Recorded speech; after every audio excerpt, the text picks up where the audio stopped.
for the community and just all aspects of trying to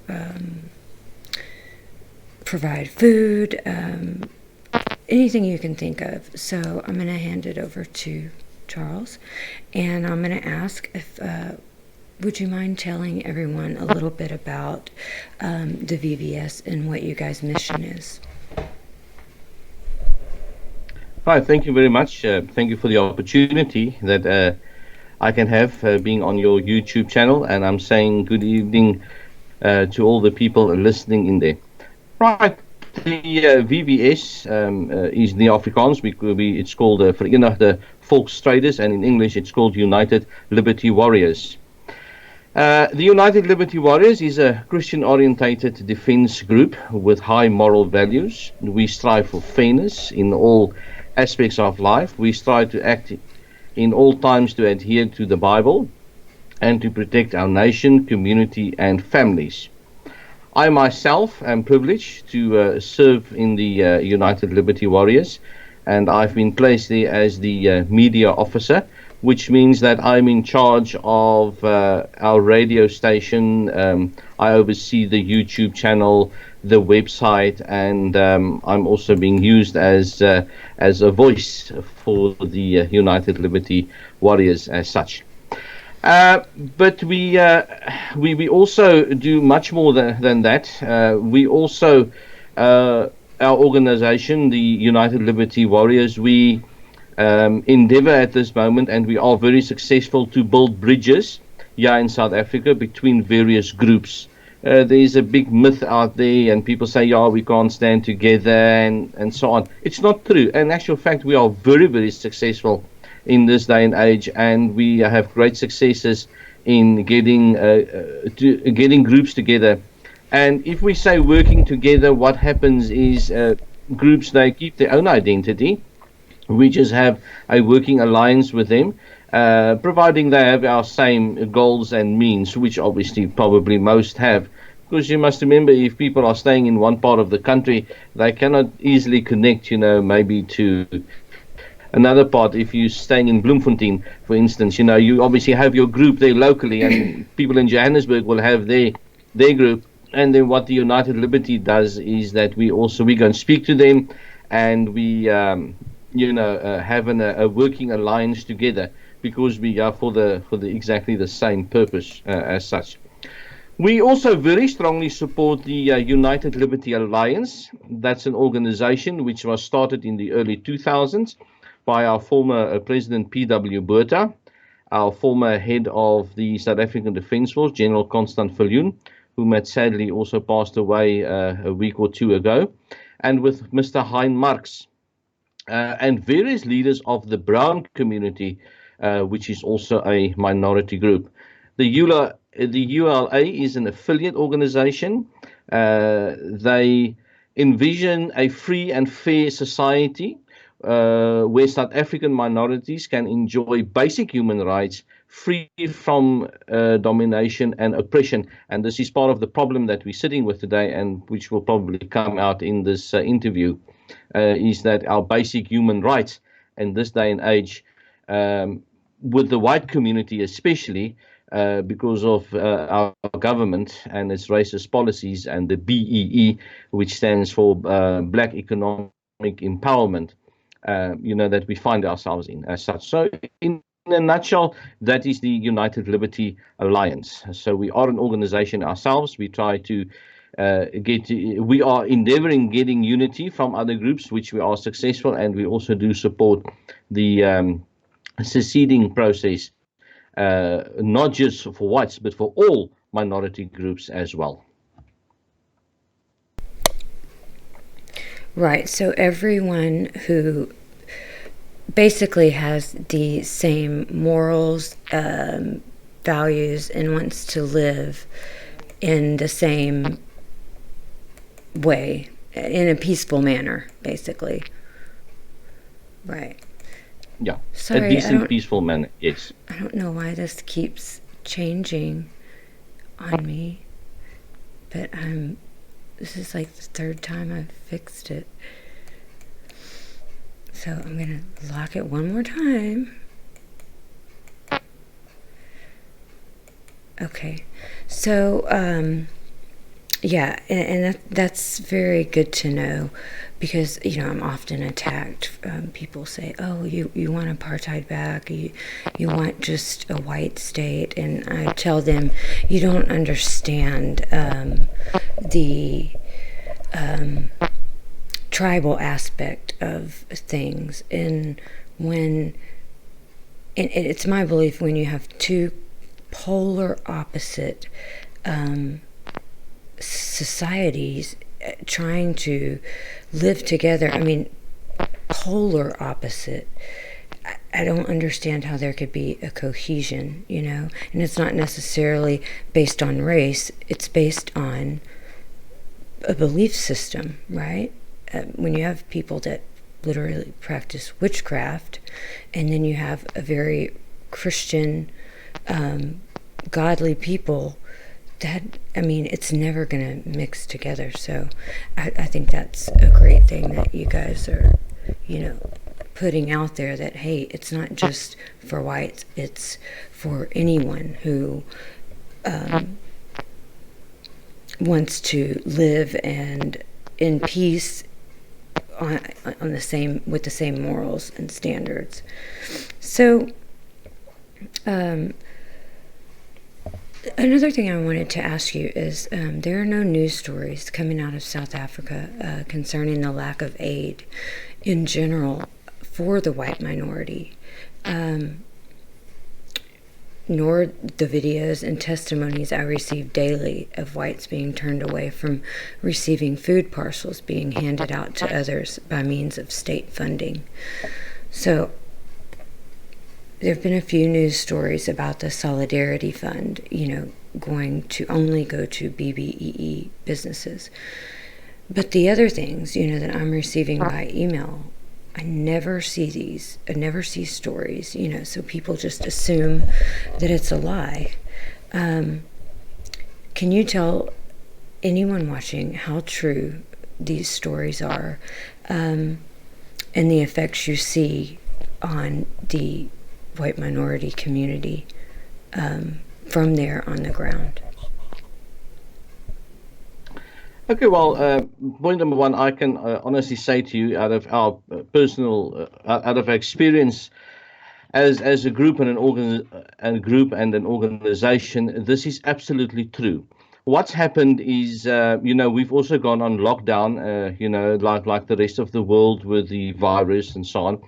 And the government, the ANC, has kindly pledged, food and food parcels for its people. It's also very interesting. People must understand, when our government refer to their people or our people, they never, ever, ever include the white minority. Never, ever. They have not included us as a people who has built up this country with them. I have no, qualms admitting that, and we have never ever been, supported by them. This is basically not a new thing. Many years ago, in the late 90s, very early 2000s, American people, you collected food for, us whites, the white minorities, people who were then already in squatter camps, and you sent it down in a container, and kindly light, the government, the ANC, sent it back. It was never distributed. So the situation in this day and age is far more dire than what people, even in South Africa, really realizes. A third of the whites, a third, and that's around about just under 1 million people, women, children, men, women, and children, are in squatter camps at this day and age. Uh, I myself actually did not really realize the truth until I personally got involved, with an organization, and I really saw what was going on. So the situation is honestly, on ground level, very, very, very bad. The videos that you are seeing is the truth. You can believe it. It's not made up. We don't have actors, acting out these things, and the situation is getting, worse. On ground level, it's terrible. This is not just about food for these people and for these children. It's also about medical care. It's about supplying them with proper facilities like water, warm water, toilets, bathroom facilities. Winter is approaching now. They live in these shacks because it's the only thing that they can do. You must remember these people are people that lost their jobs because of black economic empowerment. Let me just explain something about BEE. It's a law in South Africa that a company must employ a certain amount of people. The one specific white person which is completely excluded are white men. So a lot of our veterans today are completely excluded from the job market. And obviously, this is where we end with our families. I am fortunate today. I'm not going to discuss my own situation, but I've also basically lost a lot, but I am not in that kind of situation. And this is why I am, part of a group like this to assist my people. You must also remember that it's also difficult for white people to actually start a business in South Africa because of the BEE law. And this is how it works. Let's, for instance, say you start a business, any kind of business, whether it's a motor car repair or a plumbing or electrical repair, little company or whatever the case may be, building. Then you, as the white person, needs to set up the entire company. This is now financially as well. So basically, let's say it's costing you 100,000, to set up a business. By law, by legal law, to operate, you need to give a black partner 51%. He must have the holding shares, not paying for it. He doesn't have to pay. You have to give that to them, and then you can legally operate. Then you are BEE compliant with a lot of other rules. There's at the moment, and I'm speaking under correction, about 164 laws in South Africa preventing white people to gain any form of financial gain, whether it's in the job market, whether it's in the business market, or whatever. So, hence, many veterans have ended up in these squatter camps with their families, not being able to provide for them in any way because of the law. And this is really, really a very, very big problem. And we see it every day. And we deal with this kind of problem every day on the street, ground level. So it is absolutely the truth. Thank you for that. I absolutely know that it's the truth. I know that the emails that I receive from mothers who are desperate to feed their children they're not all lying.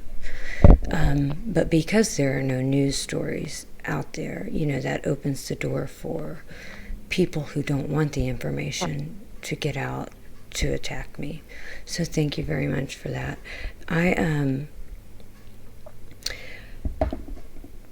also wanted to ask you how bad, tell people how bad the need is for food and necessities for this community. It's dire. It's not bad. It has reached a stage where it really cannot get much worse than what it is. It's unfortunately it is also growing a lot. You must understand, South Africa is on a down downhill situation, and especially financially, there's a lot of companies closing. So what's happening now is that more and more people are losing their jobs. Much more people, white people, and they've got no ways to provide. So there is a big need, with the situation. As I say, a third of all white, a third of the entire white population already find themselves in these squatter camps with no form of income and so on. So, and with the growing, declining economy, this is really getting worse and worse and worse, literally on a daily basis. Last month, I can tell you one thing: we have heard so many reports of people who never got their pay, who is in a far worse situation than what they were like 7 weeks ago. So this past 6 7 weeks in South Africa for the white community has been very very bad. Yes, for sure. The black community is also suffering. Make no mistake, and it's not as if we do not acknowledge it. But at least they get support. You must remember they get food parcels. They get a payment from the UIF, the Unemployment Fund. Uh, uh, Whites do not get that. They just refuse our applications. Also, the other thing you must remember is that in South Africa, the government is paying the black veterans. Now, maybe we can speak about that later on. Those were the Umkhonto and Sizwe terrorists. Whilst we were serving our country on the borders, giving our lives, protecting everybody, not just white people or not just the colored people, just a certain portion of the people like white people. We protected everybody, everybody in South Africa, the colored people, the black people, whoever was in South Africa. We were protecting them when we gave our lives literally on the borders. Yet, when we came back, and when the international community kindly handed South Africa over to the terrorist organization, the African National Congress, they then decided to pay their veterans, which were basically just a militia group that had bombed, our people whilst we were up there. And there's a lot of reports of that. Luckily, those years we had a very, very effective and good police force. And so they were fighting the internal crime, and we were fighting it, outside the borders and so on, as military people. And at the end of the day, they gave their militia people, their militia terrorist people, a big fat pension every month. So for the past 26 years, they've been receiving a big fat pension. However, veterans like myself and police veterans, we do not receive one single cent.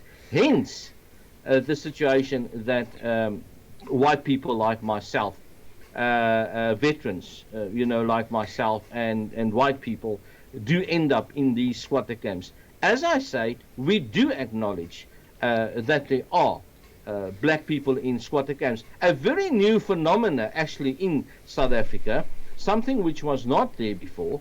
And maybe we should be honest today and speak the truth, as our mutual friend Jason from No White Guilt.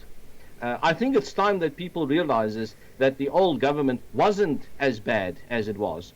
In our old South Africa, which the previous government, we had built more schools and more university, more sports fields. We have built tar roads, infrastructure, and many other things, far more than what the ANC had promised the people and actually provided in this past 26 years with all the resources and everything. In actual fact, they have destroyed the infrastructure in a great way, something I do not want to discuss now, but it's the truth. So not just did the ANC not really provide in a big way for their own people, but they provided nothing for any white people as such. So yes, and this day and age, black people in squatter camps do get food parcels. They do. In actual fact, the other day, the court actually ruled that it is okay to discriminate against a certain portion of the people in South Africa, mainly the whites. So the court stood up and said, no, that's fine. You can only give black people food. So they are receiving food parcels, and there's a lot of videos out there where they are standing in long queues, where they do receive it, and well, with all the whatever happens there, that's besides the point. They are getting food. So black people in squatter camps are being supplied food parcels by our current legal elected international government. Yet, not one single grain of sugar, not one tin of food, not one packet of maize or anything like that has ever, in the past 26 years, ever handed out to white people who is in exactly the same situation as many black people as well. So the situation is really, really, really, really very bad. And unfortunately, sadly enough, it's also a growing concern because of the economic downfall of South Africa being brought about by the exact same African National Congress current government in South Africa. So this is the honest truth. Right, because you've officially been downgraded to junk status by Moody's. Well, Moody's and some of the other agencies. Well, in actual fact, even our banks has been downgraded to junk status. And we've got some organizations which has gone below junk status, to be quite honest. So even from that point of view, it makes it much more difficult for white people to provide for ourselves. You must remember, white people in South Africa, we have never, ever been a people that lives on handouts. I mean, we are hardworking, we are intelligent, we build up. We are rather a people that build up. But of course, there's nothing much we can do, and we are now being, forced to find ourselves in this situation. Yeah, it is quite true. It's really heartbreaking for me to see the state of South Africa today because, as a young girl, I used to have a plan to move to South Africa and be a surfer. It wasn't a very well thought out plan because I didn't have a plan for a job or a place to live. I guess I was going to be a beach bum. But, that all changed. It wouldn't be possible today. It's just sad in 26 years to see the rand go from above the American dollar to South Africa being downgraded to junk status. It's very heartbreaking to me, actually, to see. And I know that many people of all races are suffering there. I always say that it's not that I don't care for other people. It's that when this is being done to people solely based on race, and they are being constantly just punished for things that, number one, they weren't even alive for, and number two, how long can you pay for the same thing, So, that is why I speak for these people, because it's not right, and it shouldn't be right for any race. It doesn't matter if your faces happen to be white, And it seems like because these are white faces, the world doesn't care. If it was any other person and they were not white in the world, and their government was denying them aid during a global crisis, they wouldn't have the same government anymore. They would probably be hanged. And I'm just saying, because it's been done before, but because these people have white faces, it's not even newsworthy, and it's wrong. So, Charles, I wanted to also ask you. I work pretty closely with the people in your organization, some of them to help provide food, to help raise money, to just wherever there's a need. I want to help. And so I've gotten to know quite a few of you guys over time, and I know what you do, but the majority of people don't. So I would like you to tell them what the guys and ladies in the VVS are actively doing to help with these things, and what challenges do you guys face in trying to provide for people? Okay. Thank you, Brendy, for the opportunity to answer that as well. Point number one, I think it's also important to realize that it's not just the VB, the United Liberty Warriors, that's helping people. Various organizations is helping, and so this is a quite a collective thing. However, from our own point of view and organization, we are very active in helping these people that is dire in the camps at the moment.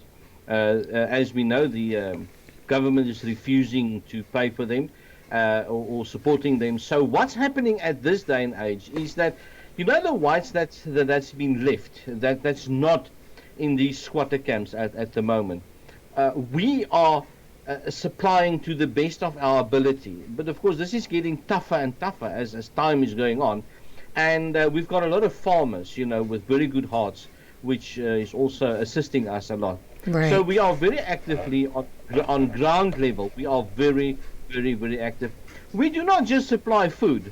I know that there are organizations where medical doctors would go out, where they would train people, in first aid and medical, in the medical field. And sometimes these people will go with, and then also support people like that. You must remember, these people do not have access to doctors and pharmacists and so on. Also for lady wear, sanitary wear and stuff like that. So it's far greater than just supplying food. It is a whole combination packet. We supply whatever they need, and sometimes just an ear to listen to. So we're very active with that, and we have a network. And what's also nice is, because the organization is quite big, if we get a big supply of, let's say, vegetables, and it's maybe too much for that area, then we would barter trade, or we would just trade amongst each other. We would dish out whatever we have amongst everybody, so that everybody can get an equal cut of what's ever possible for us to either buy or to collect. So we are very active in that, in supplying all the needs which is necessary for these people. Thank you for that. And I know that you guys are not by far the only people, trying to do everything they can to help. I would like to point out that the farmers, who, by the way, are excluded from receiving any of the money that small businesses are supposed to receive, have been providing an enormous amount of food and doing everything that they can to help, all while being excluded from any relief or any aid themselves. And also, there was the drought.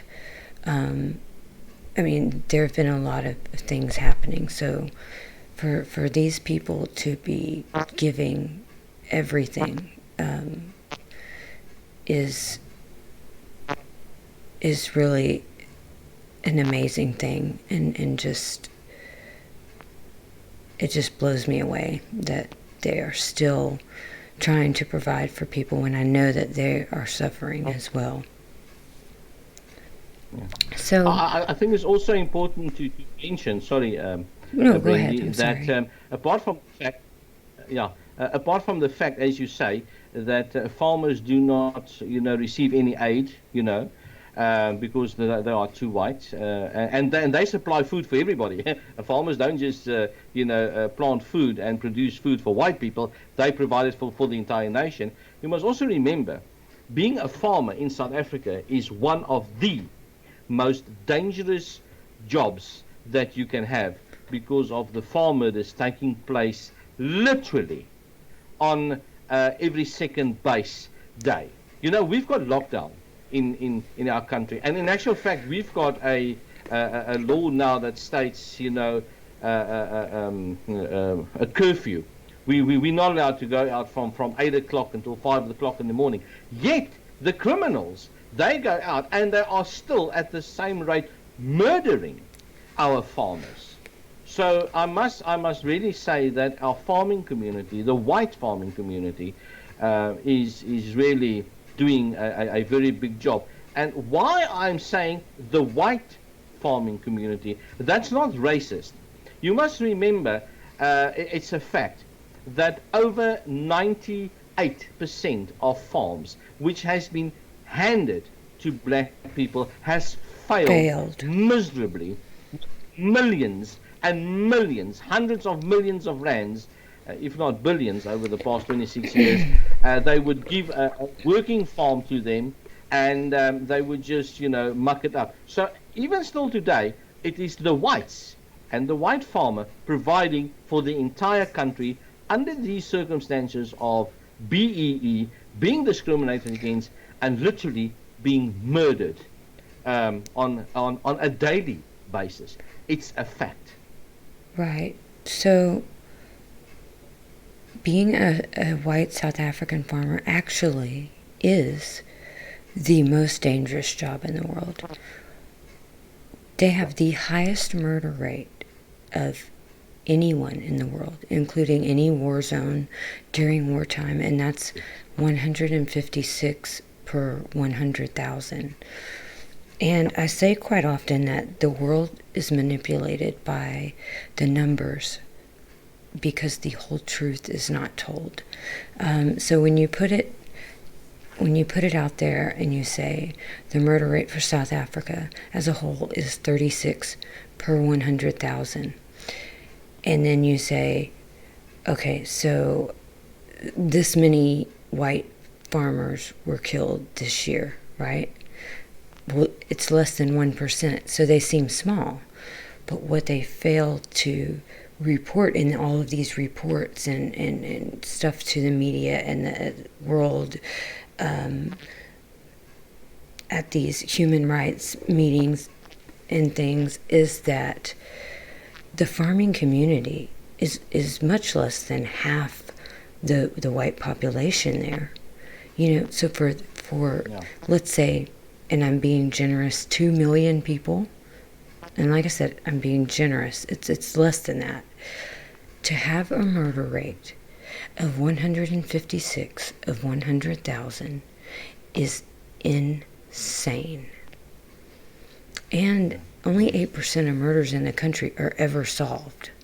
Are ever even prosecuted. Prosecuted, yeah. That changes everything when it comes to the numbers. And this is something I get very angry about.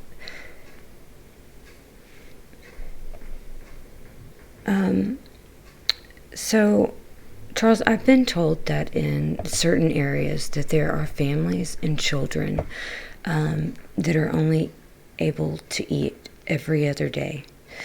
And I know that without people like you guys, these families may otherwise not have food at all.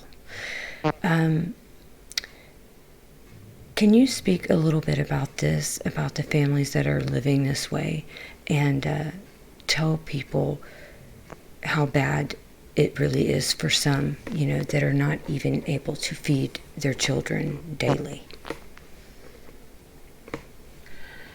Brandy and the people listening and watching, as I've stated before, it is far worse than what people think. And yes, it is true. You must also remember one thing. These people living in these squatter camps, It's not as if they are living right next to a big city or a shopping complex or something like that. These people live in rural areas. They are far from everything because they are outcasts, you know.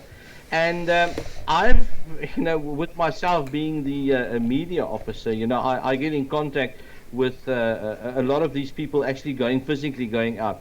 Point number one, it's very emotional. Let me tell you one thing. It's not easy, going out to these places. I've spoken to, especially, I think women are because you are mothers, I think you understand the situation so much more, and it's very emotional going out to them. But you must also remember it takes transport to get out there. It's not a question of you can quickly go there every morning, and see if everybody is fine. These people are left alone by themselves, and it's true that there are in this day and age families that go without and that only do eat every other day. And you must remember, it's not as if they every other day they're having a very big meal, food. Sometimes they have a few slices of bread and maybe a cup of coffee or something like that, or maybe what we will call millipop, which is a staple food, feeding by us, food. So they are very far out. They are very difficult sometimes to reach, and life goes on, and before time goes so quickly, and before you realize, I mean, you haven't been there for like a week, and I mean, one can only take so much supplies, and we only do have so much supplies, if you know what I mean. Right. We do not have this constant inflow of money and food just coming in, to care for these people. So we are really doing the absolute best we can, but we can only do so much. One cannot fix the entire political BEE problem, by looking after these people every day, or on a weekly basis. So what we do is we do the best we can with what we've got, where we are, which is actually an old military saying, and but yet the situation is of such that the little we have does cause a situation that these people eat every other day and so on. So the situation is very, very, very dire in this day and age. And I would like to add that the reason it is so much worse now than before, I mean, people are suffering, and there are tons of people in squatter camps, but it's because of this COVID-19 lockdown stuff and not being able to receive food parcels or aid.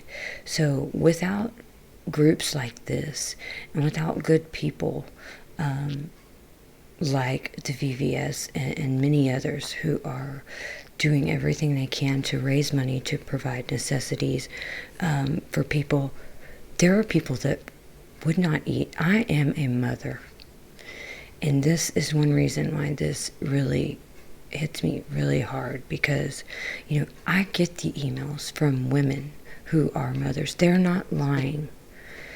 They're desperate to feed their children, and I can't imagine having to go through that. It breaks it. I mean, it literally breaks my heart, and I get very frustrated because I always get, we need to help, we need to do this. What people really mean when they say that is someone else needs to do it, right? Not them. And I get really frustrated because if you can help, it is our responsibility as human beings to provide if we are able.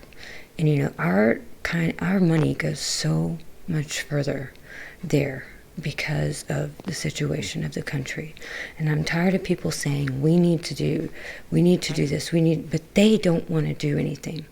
Don't wait for the next person to do it. help if you're able. And tell us some of the things that are most needed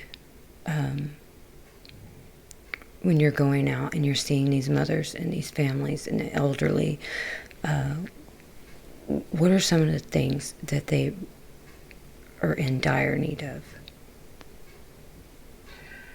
I'm going to start to answer this question by saying hope. People, you know what? If these people in the camps and organizations like us knows that we've got some support, well, that's a very good starting point. So I would firstly say they need hope. We need hope. Secondly, we would like to, and we are very thankful for people like yourself, people like Mike from LMS Tactical, Jason from No White Guilt, and many others, YouTubers, that is really, getting the message out there. That is very, very, very important. So that's something we need. We need your praise. And then, most certainly, we do need your charity. Charity means the love for giving. So people, down below this video, I believe that there will be a link to our PayPal account. And please, if you can, spare us $1, $5, $10, $20. You have no idea how that helps us.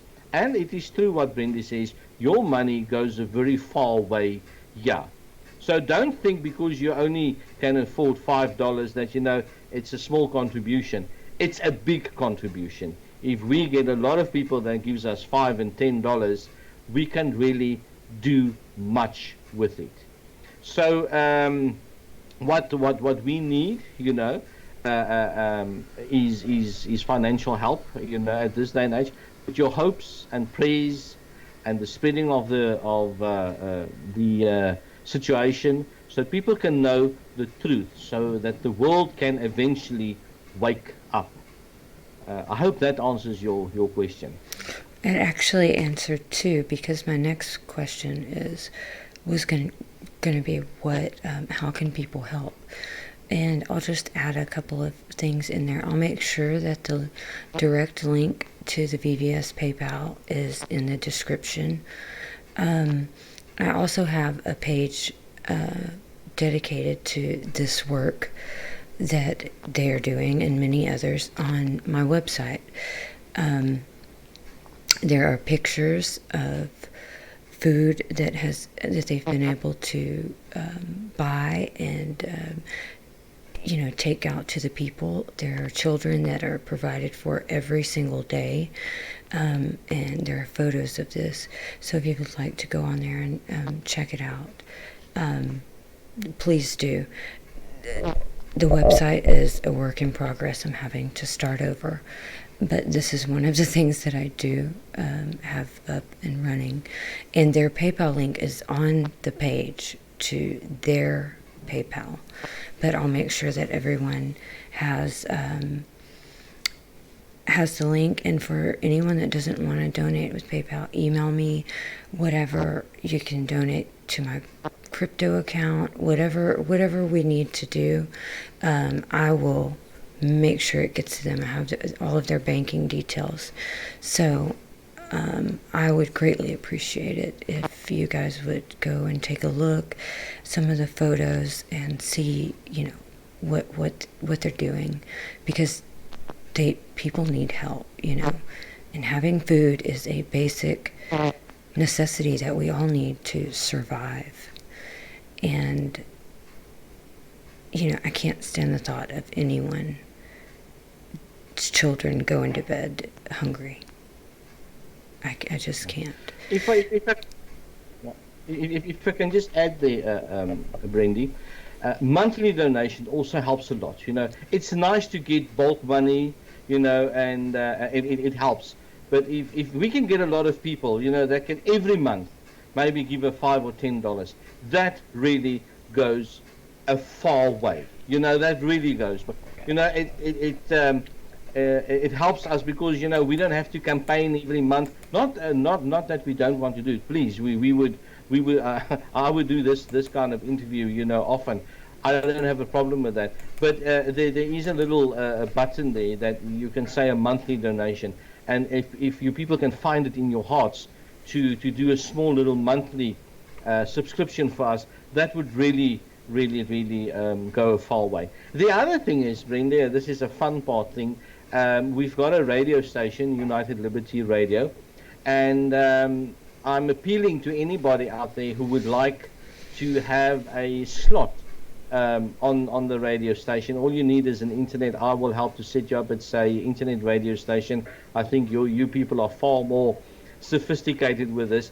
But the idea is that when we're asleep, we would like to have a DJ or two that can play nice music. You can do any kind of show you want. It doesn't really matter. And then the only thing we would ask to just constantly just promote, or just to have a little advertisement, helping us to collect these funds, these very much needed funds. So if you're out there, please contact Brendy, because as I say, whilst you're awake, we sleep, and while usually we're awake. But if you want to contact us, please do so. And if we're not going to charge you anything for that, you can have it free of charge. And then we would like to have a DJ or two, and if you've got a radio station, I could give you the links, the IP addresses and port addresses, and if you want a simulcast on our station as well, you could do that as well. We would appreciate that. That will really help us a lot, in with a more constant flow of our calls of what we're doing. Right. So I'm sure there will be a few people interested in that. I would offer, but I'm not even good at this. I was told that I sound like Clint Eastwood. So I said, thanks. I think it has to be a compliment. I love Clint Eastwood, so whatever. But yeah, hopefully we can get some support for this and get someone to start contributing to this during the daytime here, which is the nighttime there. So one of my last questions for you, we're getting close to the end, but is you have the opportunity to speak to the American people, American veterans and military, around the world. What would you say to them that maybe they're not aware of concerning the Boer, the Afrikaner, the white minority of South Africa? Okay. Well, a veteran is a veteran. But I think the difference between a South African veteran and maybe a veteran from America is this. At the age of 16 in South Africa, when you turn 16, about 3 months after you turn 16, you would get your call-up papers, whether you were in school or not. 16 years old. For me, that personally was a very good thing, I must be honest. I remember one day coming home, and my mother said to me, I've just turned 16, in June, and then, but this was about in August, and my mother said to me, there's a letter for you. And I thought, a letter for me? Who writes, Well, I did get letters, I must be honest. There was a few girlfriends, that would send me goodies. And so, those years, I think we all lived in the 60s and 70s, people that lived there. But these were different papers. These were my call-up papers to actually go to the army. And I got such a fright at 16 years old, that because secretively, I have to be honest with you, I actually decided that I was going to leave school, in standard 8. I've had it with school, I'm finished. I'm not going to do my matric. And then, of course, I got my call-up papers, and I thought, maybe this is not a good idea. I don't want to go to the army when I'm 16 years old, which I would have had to do. And, of course, then I finished my school year. But our veterans in South Africa are people that did it out of a sense of duty. We were called national servicemen. Yes, we also did have a permanent force people. And the difference is this: you must remember when you were called up to the army, the South African Defence Force those years, you had no choice where you could go to. In America, you say, "Oh, I want to go to the army. I want to go to the Marines. I want to go to the Air Force or the engineers or whatever." No. For us, it wasn't like that. You were called up and you were sent to a specific corps, whether it was the Air Force engineering. You couldn't choose where you wanted to go. You just went. Wow. That was it. So it's a very interesting situation. So basically, you must remember our veterans today, like myself, we served basically from the age between of 16 and 26. That was our average age, because a lot of people first went to university and then they would go to the army, so they would become doctors or go into the law profession or whatever the case may be. So, this is what we did. This is how we became veterans as such. And obviously, we also then served in, on the borders, physically, with the war we had there. And maybe later on we can maybe talk a little bit about that, how it came about and so on. But my plea and what I want to say to the American people basically is this: people, without international help, we are doomed. We are very much in a situation where the Jewish people were in the Second World War. In the sense that if the international community didn't stand up and help these people who was in this terrible situation, many of them wouldn't have gotten out or would have been in far worse situation. I know South Africa ourselves, during the Second World War, we took in thousands of these destitute people. We put up our hands as such. And without international help, now today, our Boer people, our Afrikaner people, we will not make it. I'm telling you now, we will not make it. We do not have enough resources in South Africa among ourselves to do the kind of stuff we do. So really, we need your help. Not just, help is not just financial help. We need you to spread the message. We need you to pray for us. We need you to give us hope and to say, you know what, we've got your back. Let us see what we can do. I must honestly say, Mike from LMS Tactical, I would really like one day to just to shake his hand. He's very mature in what he does, and he really understands the situation, because he himself has gone through exactly what we have gone through. And so I'm very grateful for people like that, and Jason, from White Guild. No White Guild that also promotes this. But my message is, without your help, we are doomed. Without international help, we will not be able. We will die as a people. We will die as a nation. There is no question about that. So all forms of help that you can think of, we really need. But as I say, we are really dependent on international help. So, this is my message. We need your help. And as much as what you people have served in the military and as veterans and stuff, we have gone through the same things. And, even our forefathers, we fought together in both world wars, by the way. In the Second World War, we were part of the Allied forces. With your Vietnam, it was Vietnam, with your Vietnam War, we were basically the pilots then, South Africa was involved then. My grandfather, our grandfather, our forefathers, they were involved with you people. And this is the truth. But my big message is, without international help, at the moment, in this day and age, in South Africa, we will not make it. And that is the honest truth. Yeah, to hear that is like pretty emotional for me because I know it to be true. And you guys need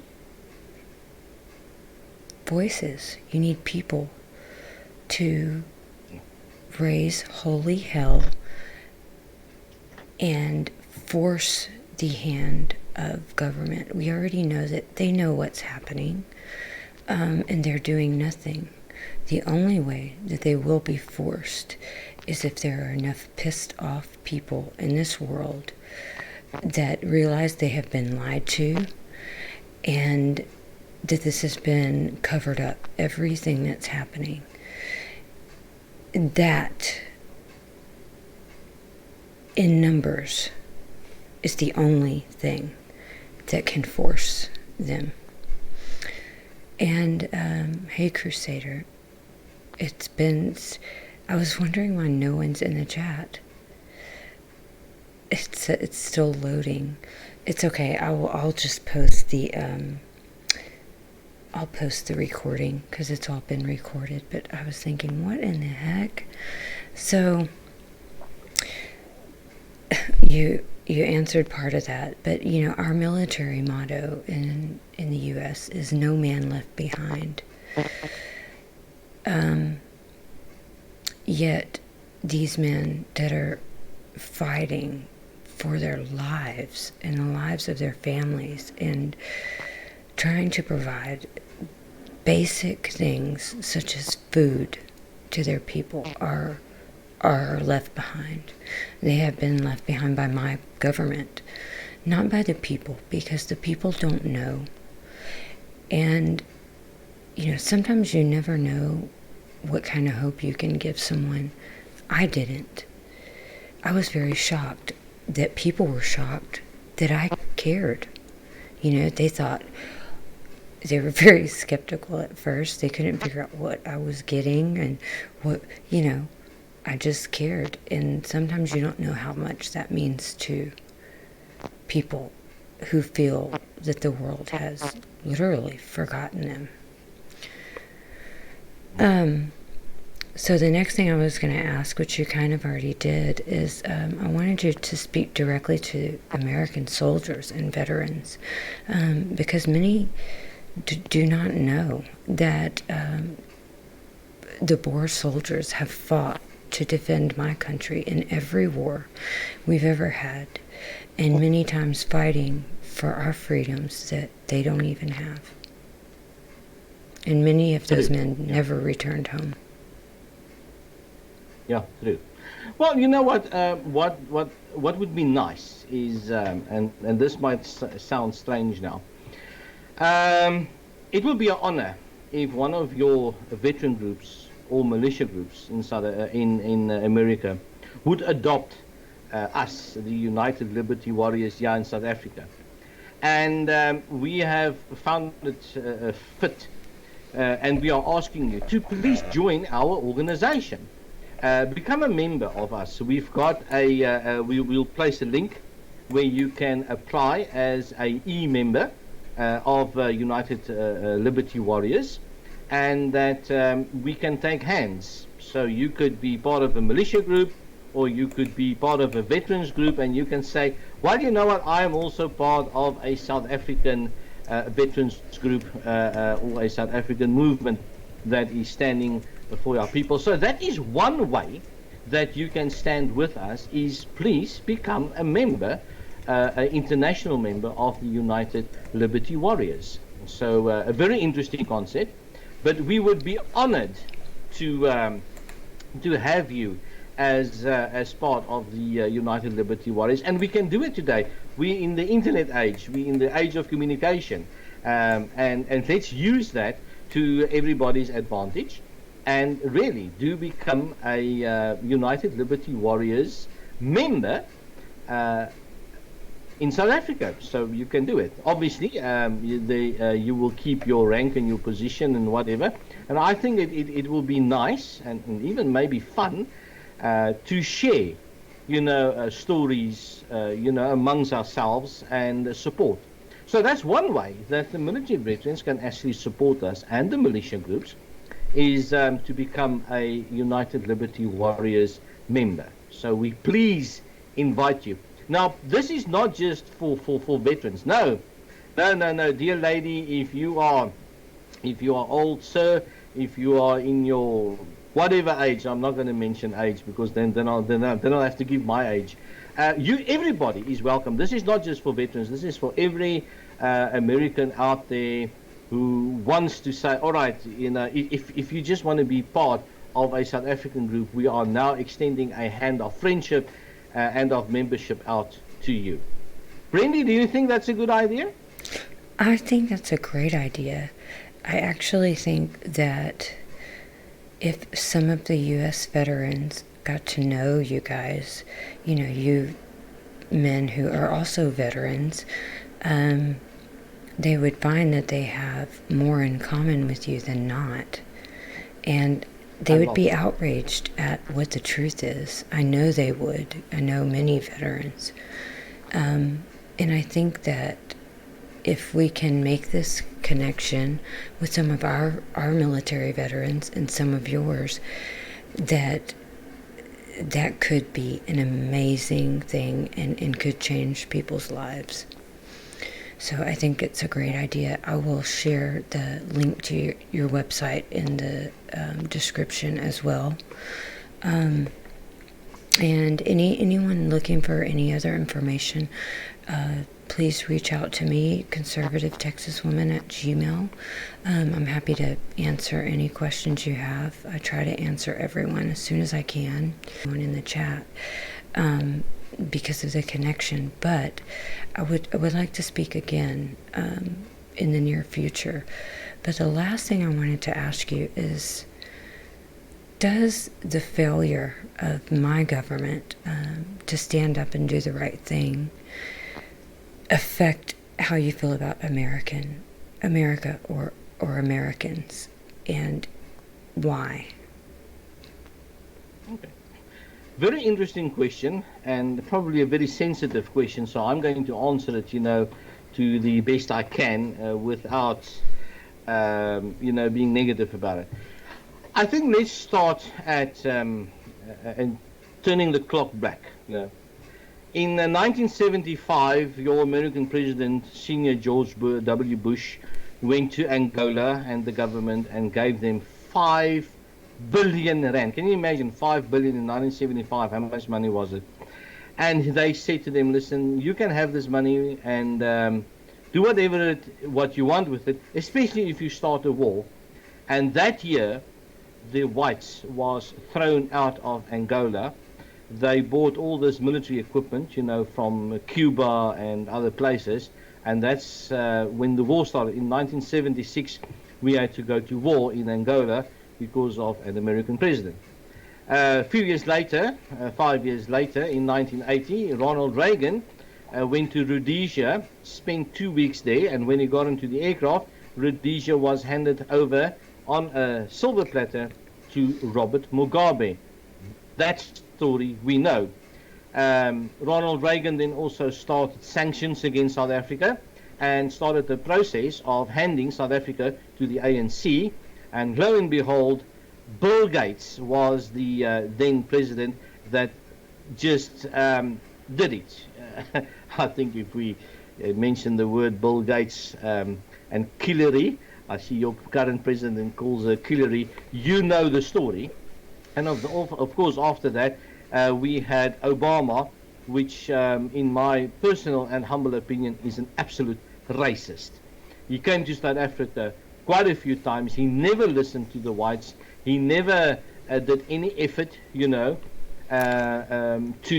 help the people, especially our people, because, as I say, the blacks do not consider white people as their people, not as what we sort of did in the old South Africa, not to make a long chat of it. So yes, but then of course a miracle happened, and in 2016, Donald Trump became the president. I myself, that year, a friend of mine said, "Oh, what do you think is going to happen? Who's going to win, Hillary, or Donald Trump?" And I said, "Well, This is my honest opinion. What I said, um, Donald Trump most certainly will get the most votes. I was quite sure about that. I said, but Hillary Clinton, without any doubt, will become the president. And he said, but how does that work? I said, listen, you do not know the globalists. You do not know the workings of the New World Order. Well, lo and behold, he then won, and he said to me, well, what now? And I said to him, this guy's not going to last very long. They will never allow a president, like that to become the president of America, because we all knew that World War III, was going to be started with Hillary. We are very well informed about your politics. Listen, you make no mistake. But Yeah. yes, you've got a very good president now. I think he serves the people well. It's good that you have an American president for America. And maybe with his help and your help, we can one day get a South African white president, for our people. And that we can have a situation that everybody can live their lives accordingly. So, yes, generally speaking, for many years, the average South African, a veteran especially, I have found that we were not very pro-America whatsoever, and I think even you people there could understand why. However, we've changed, and with President Donald Trump, which we have a lot of respect for, I think he's doing a great job. At least he sent some tweets and so on. I think he can do much more. I think if he can impose sanctions on the African National Congress, that would at least give them some indications. America put sanctions on the old South Africa, with a smile on their dial, which was bad for everybody. Whilst we were looking even after all the tribes in South Africa, building them schools and proper roads, infrastructure, and universities even, and whatever. But yeah, that's history. I think we should put that past us. For now, I must honestly say, generally speaking, there's very great respect for President Donald Trump.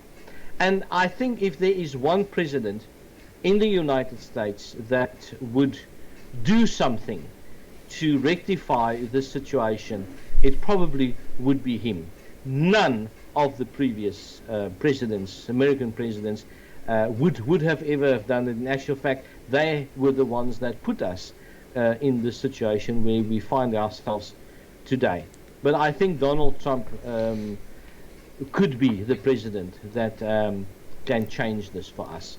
So for the moment, we are very pro-America in the sense that whilst Donald Trump is there, it seems like he's doing a good job, and we really hope in our hearts, and we really pray that he will one day see the situation for what it is and really step in from an international point of view to rectify the situation in South Africa. I hope that answer helps you. So do I. To right a horrible wrong that we never should have stuck our nose in the first place, is necessary, I believe. And, this has been a great agony of mine for a long time. And the day that he tweeted about this, I'll be honest, I had lost hope that anyone would ever speak about it and bring it to everyone's attention. And when I saw that on the news, I knew exactly what he had just done. And some people don't realize, even though it was a small act, he did that very purposely. And it did something amazing. He opened a huge door and gave us all the opportunity to run through it at the same time. And that's when I knew I had to join all social media. I had to speak out to the people, like Andrew Breitbart told us. When the media refuses to report at all, or when they refuse to report honestly, we, the citizens, do it ourselves. And if we say it enough times, people are going to begin to hear us. And I can attest to that being absolutely true. You don't have to be good at it. You don't have to be perfect. you just have to care. Yes, totally agree. But, well, it looks like we didn't get it up on live stream, but that's okay. There's always next time. I would love to have you back on, Charles. But that's all the questions that I wanted to ask you today, and I will share all of the information I can in the description for people to find you, to find the group, to find how to help financially and get more information. So lastly, I would just like to thank you again for coming on, and I would like to thank you for your service, especially to my country. You guys do not get the credit that you deserve there, and I feel like you deserve much more respect than you get as a veteran. Thank you very much. And I would like to take the opportunity from the United Liberty Warriors and our organization and also the affiliate organizations for your time and effort, and everybody else who is spreading this message. It's an honor that I can speak to you. Yes, I am available. We are in daily contact now, and we are available for you. And whatever questions you've got, let's put on a next show. And I would like to say thank you for the people listening to this and who is opening their hearts to assist us. I can honestly promise you the money is not being wasted. We do not do that. When you donate money to us, it goes for the cause that we say it goes for. We do not use it for anything else. Yes, obviously there's some operating costs and getting fuel and stuff, but that is all part of the whole effort in providing for the people and getting the organization going. But I can tell you that your money is not being wasted with us whatsoever, and it's in good trusted hands. And as I say, we do follow very strict Christian values with it, and it's very important for us that we use it for the right thing, and we do use it for the right cause. And I do thank you for that in advance. Much appreciated. And I will keep people updated with pictures and whatever information I can get, on the website, so that anyone who does help can see what kind of difference they're making. Thank you very much. From my end, I salute everybody, and I really appreciate what you are doing. God bless. Okay, thank you so much, and I will speak to you again soon. Bye-bye.